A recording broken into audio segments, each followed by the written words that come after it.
through dog-colored glasses, and what we imagined was a world bustling with dog activity as dogs became part of wild landscapes. Dogs rarely appear in Weissman's futuristic scenario. This may be simply because his attention was focused elsewhere, but it may also be that he doesn't think their future is all that promising. In one of his few comments about domestic dogs, he proposes that, in Manhattan at least, wild predators would finish off the descendants of pet dogs, though a wily population of feral house cats will persist by feeding on starlings. The takeaway message seems to be that dogs could not and would not survive without us. But is the story of post-human dogs really this simple and this tragic? We don't think so. Dogs without us. As we began thinking about and researching this book, we started tuning in more carefully to "My dog would never survive without me" conversations, and we started taking notes. We were surprised by how frequently people muse about their dog's prospects.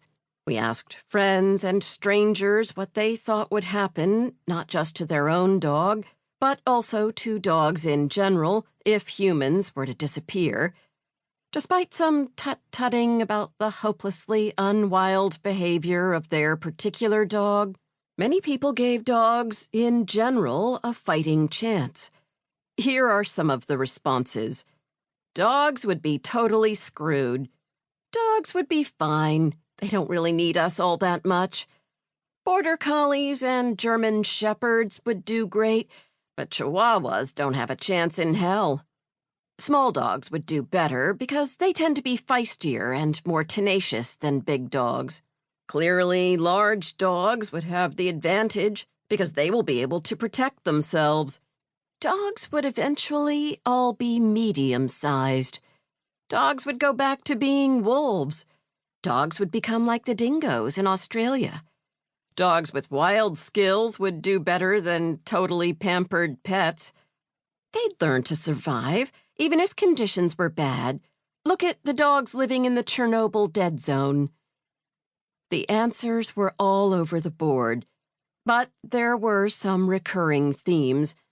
Many people thought that size would be a major determinant of dogs' success in a world without people, although exactly which size would be best was subject to considerable disagreement. People often mentioned prey drive and hunting skills, such as stalking and chasing, as determinants of potential survival. Past experiences, particularly time spent as a stray, were mentioned as possible benefits. A good number of people also mentioned a dog's personality, with a confident and fearless dog being given better chances of success than a fearful, overly cautious, or anxious dog. Would scientists and others who study dogs for a living have similarly diverse intuitions about what might happen to dogs in a world without us? For some clues, we can turn to a 2018 article in Time magazine called "How Dogs Would Fare Without Us." Science writer Markham Hyde took a stab at the hypothetical dogs without humans question, speculating what it would be like for a pampered family dog who suddenly had to survive on her own.